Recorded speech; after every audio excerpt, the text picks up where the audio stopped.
Pernah kepikiran nggak sih program membaca yang ada di sekolah itu beneran efektif atau enggak? Nah, kali ini kita akan bedah sebuah ide baru yang keren banget yang pakai data buat menjawab pertanyaan itu.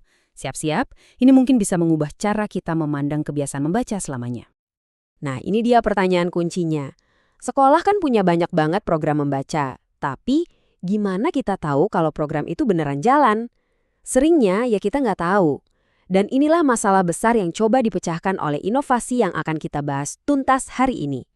Oke, kita akan bedah program ini dalam 5 bagian ya. Kita mulai dari masalahnya apa, terus kita lihat solusinya, gimana cara kerjanya, siapa aja yang terlibat, dan yang paling penting, gimana kita tahu kalau ini semua berhasil. Yuk kita mulai?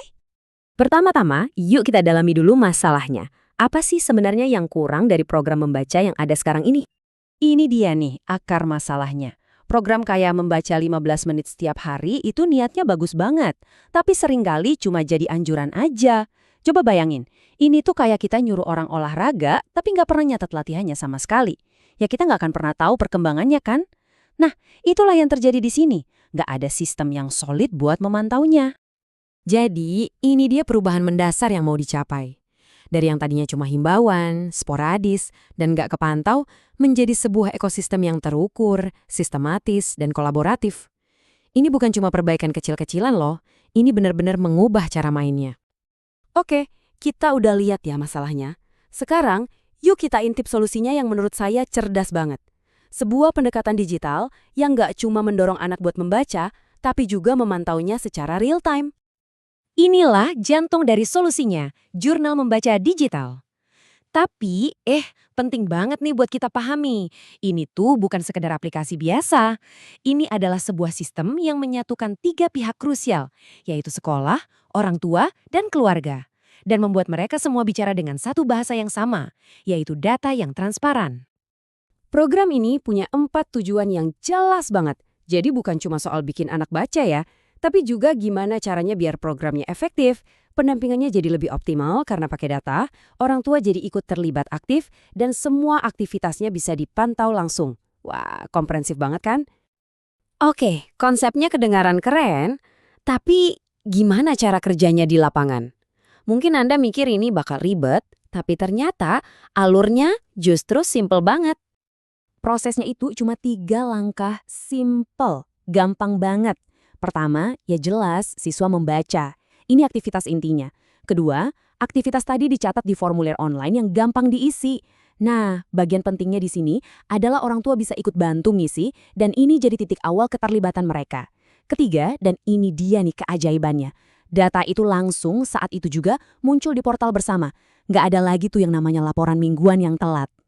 Nah, di balik layar, portal ini pakai teknologi AI yang canggih buat mengubah data mentah jadi wawasan yang gampang banget dimengerti. Jadi daripada ngelihat barisan angka yang bikin pusing, guru dan orang tua bisa langsung lihat tren, pola, dan kemajuan setiap siswa. Ini bukan lagi sekedar tabel, tapi udah jadi cerita kemajuan belajar si anak. Dan ini bagian favorit saya. Kekuatan program ini tuh bukan cuma di teknologinya, tapi justru ada di model kolaborasinya. Ini benar-benar kerja tim. Coba kita lihat betapa kuatnya ekosistem kolaborasi ini. Jadi ada 3 pilar utama. Pertama, siswa dan keluarga di rumah. Kedua, para pendidik di sekolah, kayak guru dan kepala sekolah. Dan yang ketiga, yang unik nih, ada pendamping program sekolah atau PSP. Mereka ini tugasnya kayak pelatih yang ngebantu sekolah, menganalisis data, dan mastiin semuanya lancar. Ketiganya ini kerja bareng. Saya mau kita fokus sama kutipan ini sebentar. Kuncinya ada di kata aktif. Ini bukan lagi soal ngundang orang tua rapat setahun sekali. Program ini sengaja dirancang untuk ngasih orang tua peran harian yang nyata dan terukur dalam pendidikan anak mereka. Keren ya? Terus, apa sih peran para pendamping atau PSP ini? Gampangnya, anggap aja mereka itu kayak personal trainer buat sekolah. Jadi, mereka nggak cuma ngawasin, tapi mereka juga membina, menganalisis data yang masuk, dan ngasih rekomendasi yang konkret biar program ini benar-benar ngefek. Mereka itu mitra strategis sekolah. Oke, bagian terakhir, dan mungkin ini yang paling penting dari semuanya. Gimana kita ngukur keberhasilannya?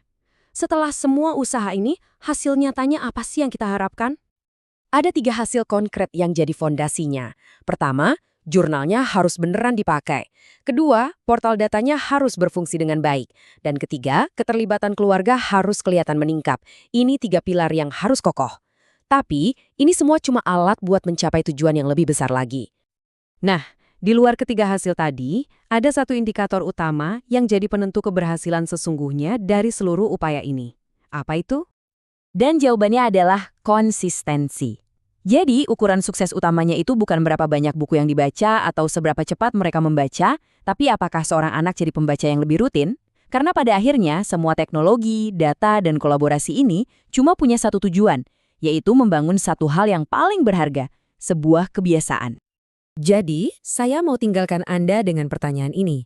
Coba bayangkan, gimana kalau nggak ada lagi kemajuan siswa yang terlewatkan? Sebuah dunia di mana guru dan orang tua bisa melihat data yang sama dan bekerja sama untuk mendukung setiap anak. Itulah masa depan yang coba dibangun oleh pendekatan seperti ini.